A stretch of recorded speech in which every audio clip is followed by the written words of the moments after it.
Hello guys.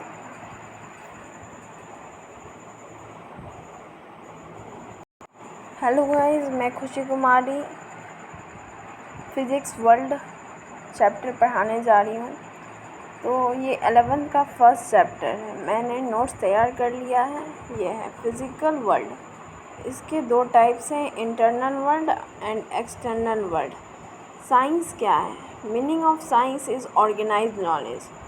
मतलब किसी भी मतलब साइंस का खोज करना, कोई उसका मीनिंग निकालना कोई वर्ड का, तो उसको साइंस का डिफिनेशन बोलेंगे। It is human nature to relate happening around it. जो भी हम लोग के नेचर में हैपन्स हो रहा है, जो भी कुछ हो रहा है, वो सब एक साइंस है, वो सब एक लॉजिक है। तो हम लोग ऐसे भी बहुत इंसान बहुत तरह का साइंस का डिफिनेशन देंगे, पर यहाँ मैंने करेक्ट डिफिनेशन लिखा है। फिज़िक्स अब क्या है? फिज़िक्स चैप्टर है तो फिज़िक्स के बारे में जानना ज़रूरी है। Physics is a study of nature, it's law, rules, natural phenomena. जैसे न्यूटन ने बताया कि पेड़ गिर रहा है, ये भी तो एक फेनोमेना था ना, कि पेड़ से आम गिर रहा है या एप्पल गिर रहा है, कोई भी चीज़ गिरता है तो उसको क्या कहेंगे? नेचुरल फेनोमेना है, वो खुद ब खुद गिर रहा है। ठीक है।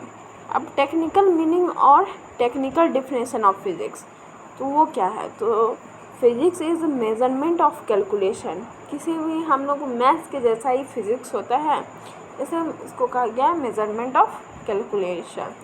Scientific method to understand a phenomena and rules related to it. तो साइंटिफिक मेथड क्या है? तो scientific method to study nature. पहला ऑब्जर्वेशन, दूसरा कंट्रोल एक्सपेरिमेंट एंड तीसरा qualitative and quantitative reasoning. Okay. अब फिर साइंटिफिक मेथड क्या है? चौथा है मैथमेटिकल मॉडलिंग, उसका एग्जांपल मैंने दे रखा है। फिर है प्रिडिक्शन, फिर वेरिफिकेशन। अब फिर देखिए कि if there is a verification then what happened, we need to again start from observation. For stabilising any law we need to govern. 6 step में हम लोग कोई भी लॉ को उसको कर सकते हैं कि हाँ ये लॉ करेक्ट है या नहीं है। तो देखिए आगे चल के देखते हैं क्या है। व्हाट आर द, ये 2 को 3 क्वेश्चन मैंने बीच बीच में रख दिया है जिससे आप लोगों को कन्फ्यूज़न नहीं हो। तो क्वेश्चन है what are the two thrust area in the study of physics.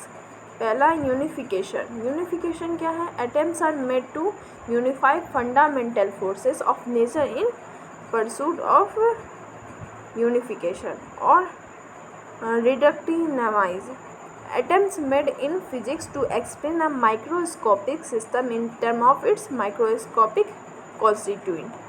अब फंडामेंटल फोर्सेस ऑफ नेचर ये क्या है? तो there are 4 forces in nature, 4 force है नेचर में। Out of them 2 are macroscopic and 2 are microscopic. तो macroscopic क्या है? तो मैक्रोस्कोपिक में 2 तरह का फोर्स है, ग्रेविटेशनल फोर्स और इलेक्ट्रोमैग्नेटिक फोर्स। ग्रेविटेशनल फोर्स भी आपका है 8th चैप्टर में, इलेक्ट्रोमैग्नेटिक भी आपको पढ़ना ही पड़ेगा।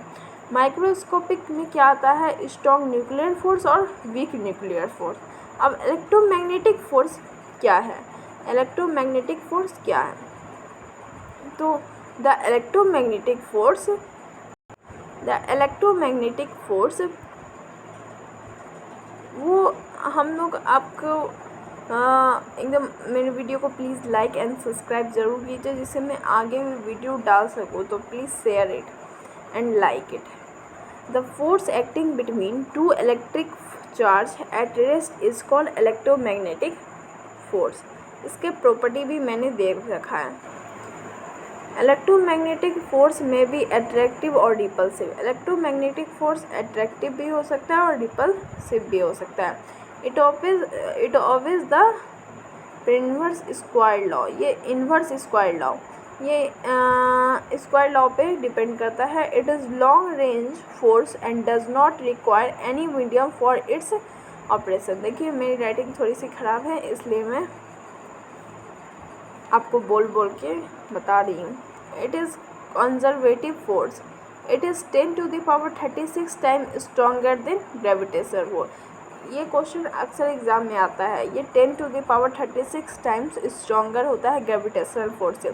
अक्सर ये क्वेश्चन नीट में आता है, तो प्लीज़ आप इसे छोटे छोटे क्वेश्चन पे भी ध्यान दिया कीजिए जिससे आपका नीट क्लियर हो सके।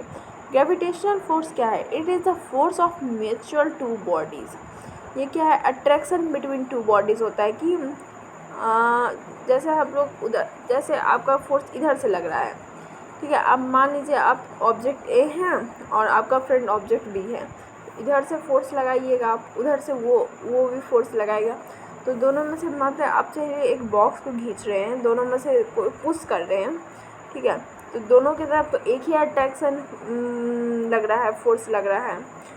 कोई सामान ऊपर से गिर रहा है तो वो उस पर भी तो फोर्स लग रहा है, वही बोल रहा है। उसकी प्रॉपर्टीज़ क्या है? It is the universal attractive force. दूसरा है it is directly proportional to the product of the mass of the two bodies. It always inverse square law. It is the long range force does not need any medium for its operation. It is the weakest force known in nature. It is a conservative force. It is central force, ठीक है। अब weak nuclear force क्या है? तो it is the force that appears only between elementary particles involve in a nuclear process such as, इसको कहेंगे alpha beta, आप लोग पढ़ें इसको, बीटा डिके ऑफ न्यूक्लियस, ये NCERT बुक में है। प्रॉपर्टीज़ क्या है?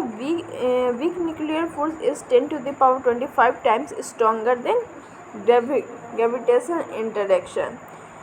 ये और फिर दूसरा क्या है? It operates only through a range of a nuclear size जिसका है 10⁻⁻15 मीटर। वीक न्यूक्लियर फोर्स जो है वो 10⁻25 टाइम्स स्ट्रॉन्गर होता है ग्रेविटेशन इंटरेक्शन से। सो अगर आपको और वीडियोस चाहिए तो please like and subscribe and comment me please. Thank you.